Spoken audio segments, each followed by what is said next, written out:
ஒரு வெள்ளை துணியில் கையளவு வெல்லம், கையளவு கோதுமை, கையளவு கல் உப்பு, 2 செம்பு நாணயங்கள் ஆகியவற்றை சேர்த்து கட்டி வீட்டில் பூஜை அறை அல்லது வடகிழக்கு மூலையில் வைத்துவிடவும்.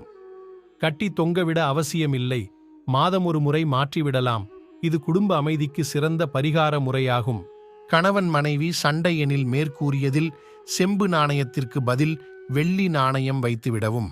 ஒருவருக்கு ஜாதகத்தில் சந்திரன் கெட்டிருந்தால் மன அமைதி குறைவு, தெளிவின்மை, எப்பொழுதும் சிந்தனைகள், பண விவகாரங்களில் தடை போன்றவை இருந்து கொண்டே இருக்கும். அப்படிப்பட்டவர்கள் ஒரு ஞாயிறு அன்றிரவு படுக்கும் முன் காய்ச்சாத பசும் பால் ஒரு ஸ்டீல் அல்லது வெள்ளி டம்ளரில் தன் தலைக்கு அருகில் வைத்து தூங்கிவிடவும். பின்பு காலையில் அதை அப்படியே கொண்டு சென்று கருவேல மரத்தின் வேருக்கு விட்டுவிட்டு திரும்பி பார்க்காமல் வீடு வந்து குளித்துவிடவும். பாலை மூடாமல் கொண்டு செல்ல வேண்டும். மரம் அருகில் இல்லாதவர்கள் ஒரு பிளாஸ்டிக் பாட்டிலில் பாலை மாற்றி கொண்டு செல்லலாம். பாட்டிலை மூடக்கூடாது. இதை வாரம் செய்து வரலாம்.